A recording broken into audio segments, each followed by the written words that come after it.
Good morning, ladies and gents. Welcome back to another episode of Sofatography. Myself and Britt are out here quite early in the morning. We're expecting it to be a little bit chillier than it is, so it's actually quite nice this morning, so we're a little bit chuffed about that.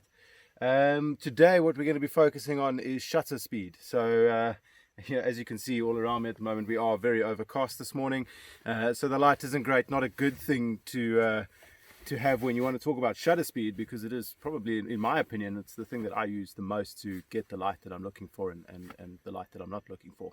But hopefully as the morning goes on, the sun comes out and you will see the change and progression in light.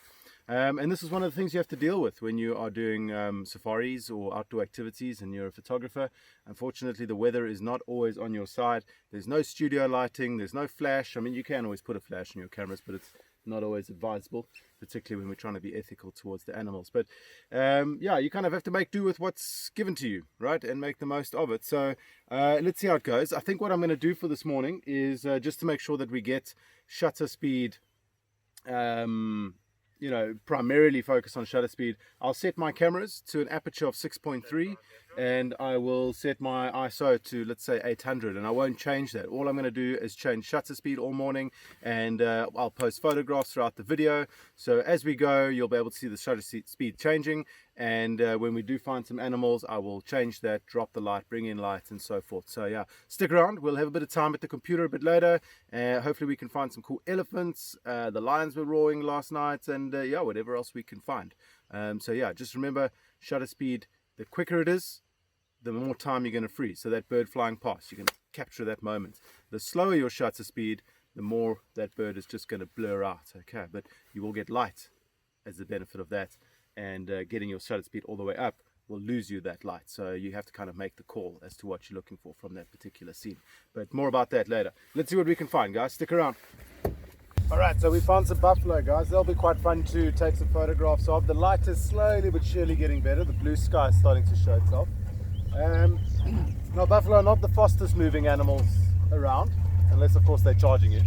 But we should still be able to mess around with some shutter speed, at least to see what the effect is and so on.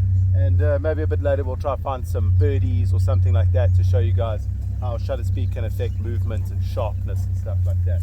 But yeah, as you can see, all the faces starting to perk up and look at me here. They're quite cute, these old bush cows. But let me get into a good spot. Remember, you always want to have the light behind you so that your subject is well lit, and that's what's happening right now. The sun is over there, so we're going to try to find a good spot somewhere here to photograph these guys, and yeah, wish me luck. Let's see how it goes. Okay, so we've got ourselves a little bit of a vantage point. We have to forgive these cows, or these buffaloes, bush cows. They are sometimes a little bit nervous of the vehicles. You know, they kind of have this herd mentality where as soon as one of them spooks, they're all spooked.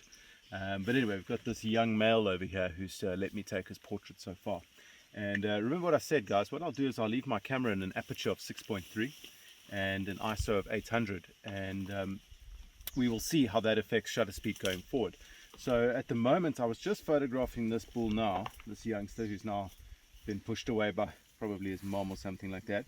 And when I was photographing an f6.3 with an ISO of 800, I was only able to get a shutter speed of 1/125, which is very slow.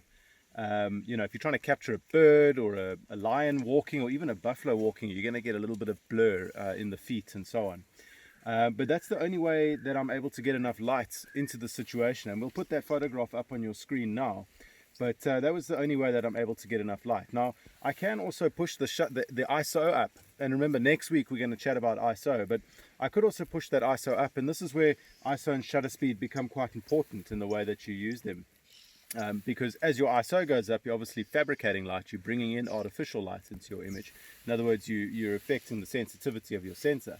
And that allows you to then push your shutter speed up, which allows you to freeze time a little bit better. So you can work with them both together, but as I say, for today, what I'm going to do is just leave ISO at 800 and see how my shutter speed gets affected there. What I've also sort of come across in so far in my photography or photographic career is a little bit of a cheat. You know, if you are looking through your camera, oh, there's a bit of mating going on over there. Attempted mating, at least. The buffer eager this morning. But what you can also do is when you're looking at a scene and you're trying to photograph it, and you're kind of looking at your exposure meter, and it's kind of not, your perfect exposure is on 0 on that middle bit, but it's just not giving you, you're kind of getting too much handshake, too much animal movement. What you can do is just speed your shutter speed up a little bit, make it like, instead of 1/125, make it 1/1/250th. Obviously that's going to darken the image, but it is going to help you freeze time and stop that shake in your hands a little bit. And then at the computer a bit later, you can bring the shadows up in your raw image, or the exposure up a little bit in your raw image. So you do have to remember that you are taking a raw image, for those of us that are, and that allows you to manipulate a little bit further. So rather make sure you get the shot in focus and freezing that movement, and then you can fiddle at the computer a bit later. But anyway, let me see if I can get a few more photographs of these cows before they all move off. They're all starting to moo and go on and on. And I think they might go for a drink in a little bit. Alright, so we have been sitting with these buffalo for a little bit, and they've slowly started to head off, but it actually looks like there's another herd coming in just from the southern side over there. So pretty cool, lots of buffalo in the area, and I think we'll stick with them for a little bit longer. A lot of them have been splashing around and fighting. Of course I missed the shot, but that's what it is to be a photographer, you miss a lot of things. Also my shutter speed's just not quick enough at this point in time to freeze that water spraying and them running around and the dust over here as the bulls kind of locked horns for a couple of seconds there. But what I have noticed is when we first got up onto this vantage point, I was able to get a shutter speed of 1/400, and that's because the sun was just starting to poke out. And my last few shots, I've only been able to get a shutter speed of 1/200. So that shows you, as the sun moves back behind the clouds, you have to think about these things. You have to readjust your camera. You always have to pay attention to your exposure meter. As you look through that viewfinder, that little bottom graph that you see, or sometimes on the side of a few cameras, is giving you a little bit of a pointer as to where you're going to find perfect exposure. But you have to also remember to take that photograph, review it, have a look, think about it. Maybe it's a bit bright, maybe it's a little bit dark, and then get that intuition going and just quickly click across. It takes a bit of muscle memory getting all these things right, guys, but I can guarantee that if you put your camera into manual just for a week or two and just practice, even in your garden with your dogs, your kids, birds, trees, whatever it is, you'll get slowly but surely used to it, and your fingers will become quite good at figuring out where all these wheels are. With your Canon shoots, there's the big wheel there, Nikon's got the wheels here and here. But I thought I'd just quickly take a quick second to explain to you actually what shutter speed is. Now I've touched on it a little bit, and I've told you that it freezes time, and I'll just give you a little bit more in-depth information on that now as these buffalo slowly start to head off. One's having a nice mud roll there. But if I hold my camera like this, and remember last week we spoke about the lens and having that iris, or the diaphragm as some people call it, inside the camera, and that controls your aperture. Lots of light, little bit of light, lots of focus, little focus, lots of focus. For those of you that don't know what I'm talking about, go watch last week's episode, you'll figure it out. But as you come back through, so the light obviously comes through the barrel, hits that diaphragm, there you're already constricting light, and then it comes through and it gets through to your shutter. Alright, so at the back of your camera, you've got your sensor, which is just if you ever open your camera up, you'll see it's this multicolored kind of shimmering piece of glass that kind of looks like that. And in front of that sensor is the shutter. Alright, so every time you click the button, that shutter is opening, and then it closes, and it opens, and it closes. And when you're wheeling over here and obviously going through the different things, so if I say to you, I just took a photograph in 1/200th of a second, it means that shutter opened in 1/200th of a second and closed. So it sounds really, really quick, but in the grand scheme of things, it's actually not fast at all. I mean, this camera here and most cameras these days can go up to a shutter speed of 1/8000th of a second. So that's going to freeze time immediately. But what I'm saying is, as that light comes through, that shutter opens for 1/200th of a second, light's hitting the center, and then it closes. If you are photographing at 1/8000th of a second, then it's going to open and close a lot quicker, which means that hardly any light is getting through. Sure, you're freezing time, but if you don't have the available light to work with, you're just going to have a very dark image that kind of doesn't, produce anything too great. So you do have to pay attention to shutter. And for me, as a wildlife photographer, and I know there's people that feel differently, but for me, shutter speed is the most important aspect of my camera, and that's what I would advise people to do, is to kind of get the gist of aperture and ISO to begin with, but really just to focus on your shutter speed. And what I often say to people is, if you are getting into manual for the first time, put your camera in f6.3, and the reason why I say that is because most zoom lenses, 100 to 400, 80 to 400, most of these lenses, they will give you the best results for wildlife at about f.63 or f6.3, because it's just going to give you a better depth of field while still blurring out the background, and most of these lenses can't go much lower than around about that, maybe f5.6. So put your camera into f6.3. If you're dealing with really good light, put it into ISO 400, and you know, just fiddle with shutter speed. That's it. Just work on shutter speed. And as the light starts to get a little bit worse, you slowly push your ISO up. But remember, we're going to talk about ISO next week. So yeah, put your camera into standard settings, f6.3, ISO 400 to 800, and just mess with shutter speed for today, guys. And while you're sitting around, you know, for the rest of your week or your weekend, and just fiddle with shutter. It'll be the most beneficial thing for your wildlife photography, because at the end of the day, you want to try and freeze time, capture moments without any blur, just beautifully, great light and so on, and the best way to do that is shutter. Okay, it's not the only way, of course, but yeah. Anyway, what I'm going to do is just kind of loop around, see if we can catch up with the front end of this herd, maybe that other herd coming in, and see where the morning takes us. Ooh. That was the one. Right, guys, so we finished with those buffalo. You know, stinky bush cows. They just carried on doing what they were doing, but I got a few cool photographs which we'll look at the computer in just a few minutes. And while I was taking photographs, you know, it also just occurred to me that you know, you also have to remember to capture the whole scene. So I'm going to show you that in some photographs now too. It's not always just about the detail.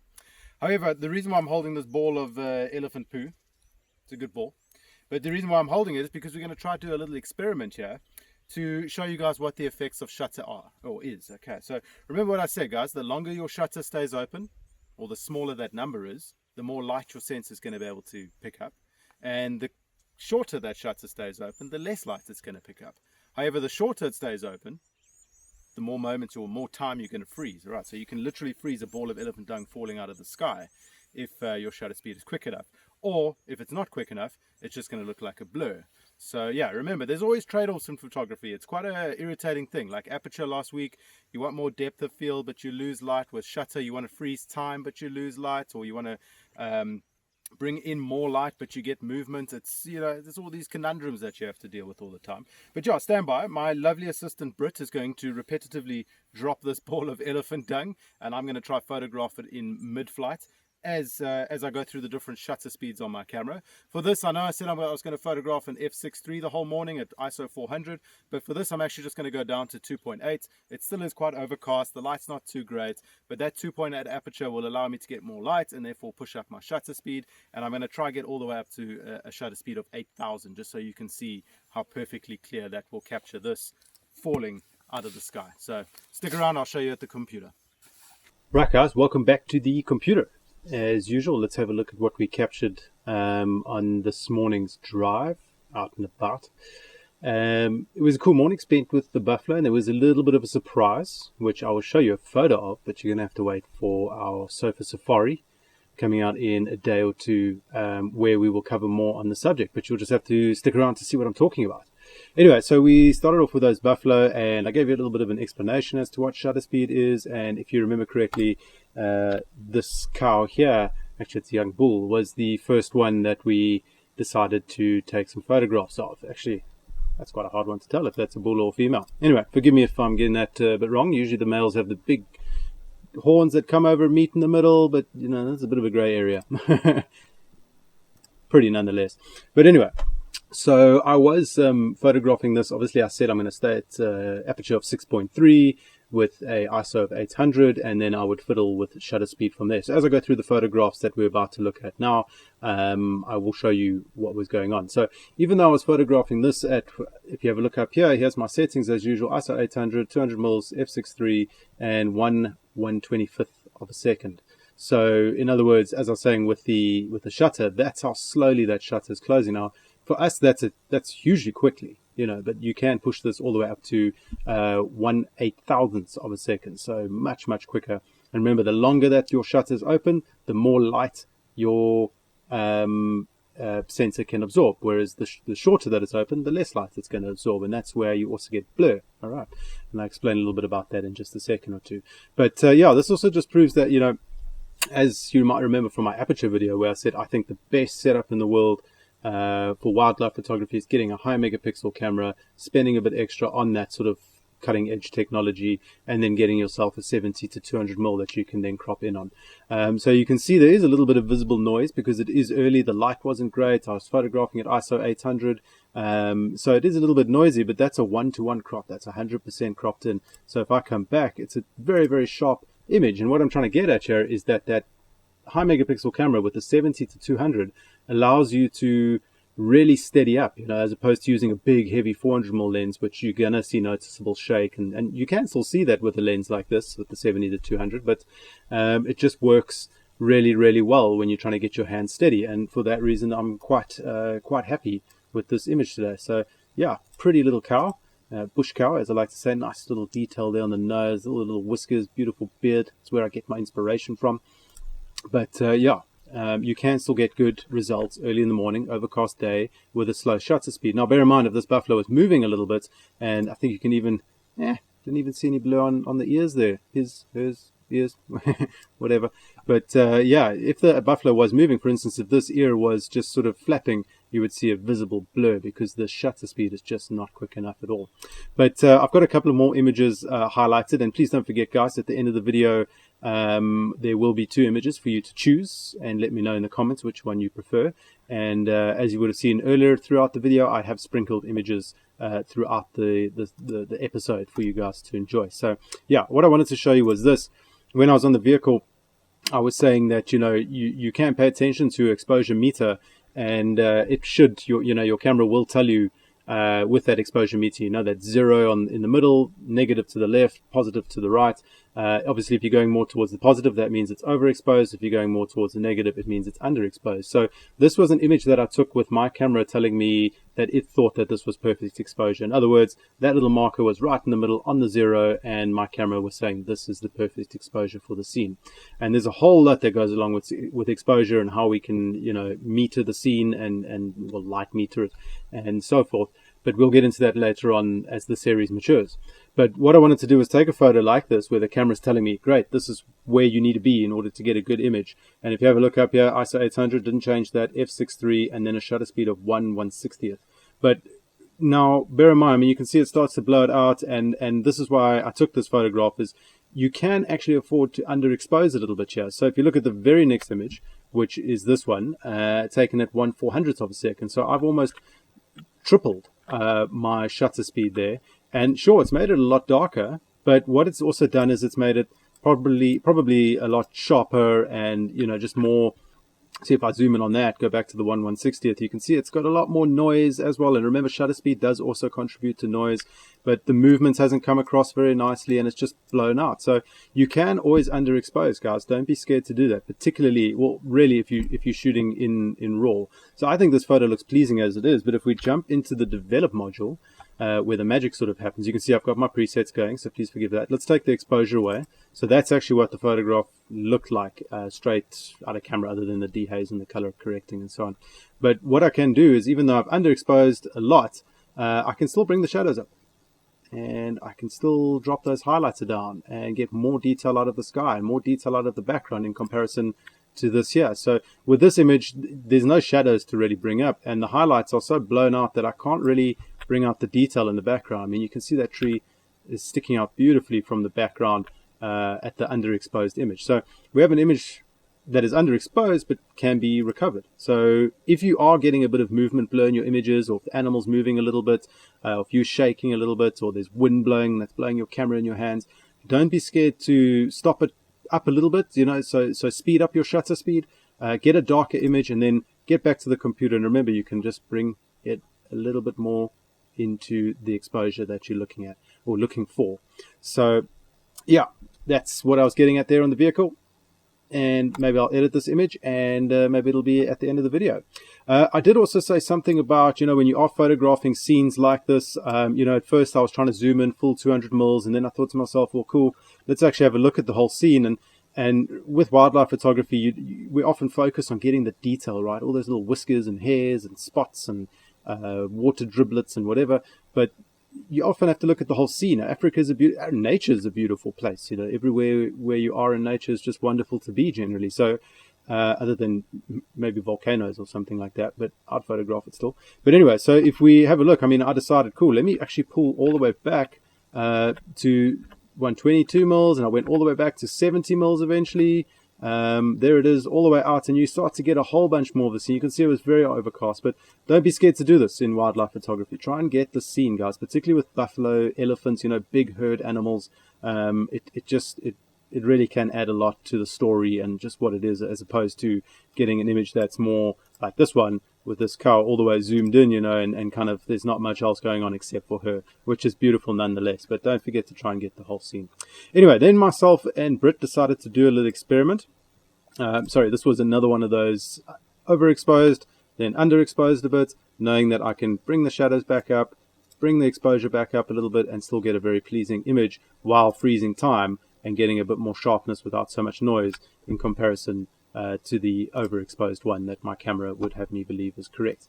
So yeah, what I wanted to do was we wanted to go through those photographs of Brit, and I'm going to get back to that special thing in just a second.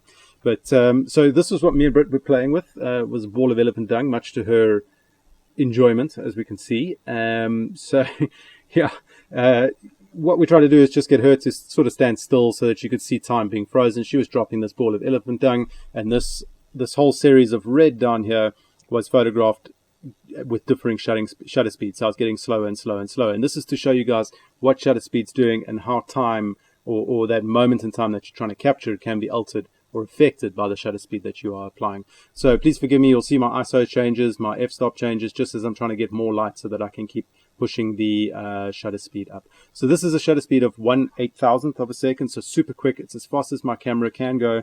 It's going to go back to the loop so it loads a bit quicker.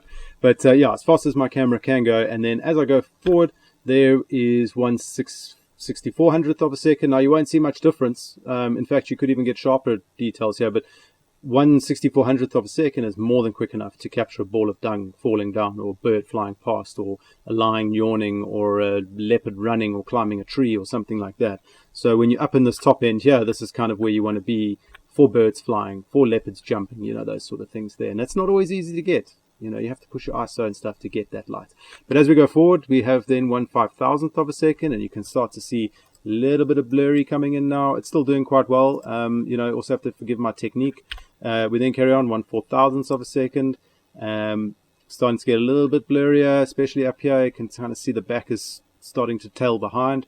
And then we get 1/2500th of a second. And still, you know, at this speed here, you can still get just about most things. I mean, birds in flight flying really quick might be a bit hard. But, you know, even elephants fighting with each other or throwing something or throwing water, you should be perfect over there. All right. So, yeah, let's carry on. We now get to 1/1600th of a second, and you can start to see visible blur now in the image, but still not too bad. 1/1000th of a second, and it just starts to deteriorate from here. That's 1/640th of a second. And so as we slow down, 1/400th of a second now, 1/250th of a second. Then we have 1/160th of a second. And I mean, that's just, you can't even see what that is anymore. And we slowly progress, 1/100th of a second, 1/50th of a second, and lastly I did 1/25th of a second, where it is now just a blur, because that ball of dung is falling quicker than your camera is actually taking the image. So that's what you end up with.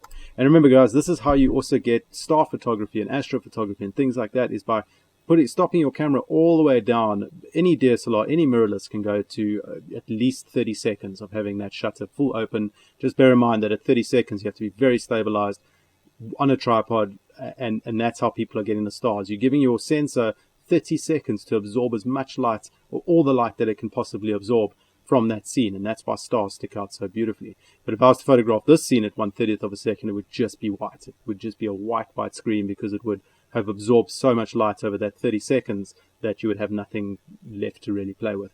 So yeah, that's shutter speed working for you guys. And I mean, shutter speed for me, in my opinion, people might be different, but I find shutter speed to be the most important thing as far as maintaining or attaining sharpness and focus is concerned. So yeah, pretty interesting to see how things change like that. test it out. Get one of your kids to run around, and just get to learn your camera. And as I was saying on the vehicle, get your muscle memory going. Look at that.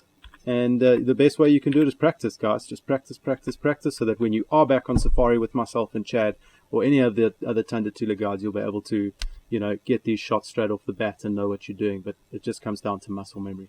Anyway, a little quick sneak peek at what else we saw this morning. Now, little disclaimer, obviously, with a sighting like this, it's very, not this guy, don't worry, but he's quite pretty nonetheless. But with a sighting, as I'm about to show you, it's a very, very special animal. And, I will tell you more about it in our Sofa Safari, which will be coming out just a day or two after this episode of Sofatography. But we really couldn't talk too much with the animal and so on and so forth. There were a few other people around, and, we were just trying to give the animal the benefit of the doubt by not talking too much and making too much noise and making him a little bit scared. So for those of you that are looking at the bottom of the screen, you may have already seen, it is a very special, and let's maybe start with this photograph. This is what we call a pangolin, everybody. This is, unfortunately, the most trafficked animal on the planet. All right, so it is a very special animal, but I'm here to talk to you about the photographs today, and we don't often get a chance to photograph this sort of animal. I think it's maybe the 4th time in my life that I actually saw one. So very, very special, and I just wanted to show you all and let you know that you need to stay tuned, check out the next Sofa Safari, and you'll definitely learn more about them. Britt got some beautiful footage of it, and I'll explain a lot more about it. But I think at this point in time, one of these images will make the final 2 images for this episode, just because I am in love. I finally got some cool images of a pangolin, and I could not be happier. So yeah, this with the water in the background there, that's actually green pea soup in the background there, on a dam, just the algae growing. But so super chuffed with seeing this animal, getting to photograph it, being able to spend time with it, and I'll explain more to you in Sofa Safari. So yeah. But yeah, guys, I hope you've enjoyed this week's episode. I will definitely be editing some images and posting them at the end. And please feel free to leave your comments and so on. And please also remember, guys, if you have any of your images that you would like to see me edit live on the series for you, for other people to see as well, please let me know, and we will definitely make we'll find a way to connect with each other and get that image to me, and then I can edit it for you guys live here on the screen. So yeah, but yeah, until next time, have a fantastic day wherever you are. Happy snapping, and don't forget to practice that with that camera, guys. Get out there, photograph your dog, your kid, some leaves, a bird, whatever. There's stuff around everywhere for us to photograph. So yeah, get out there and have some fun. But until next time, cheers everybody.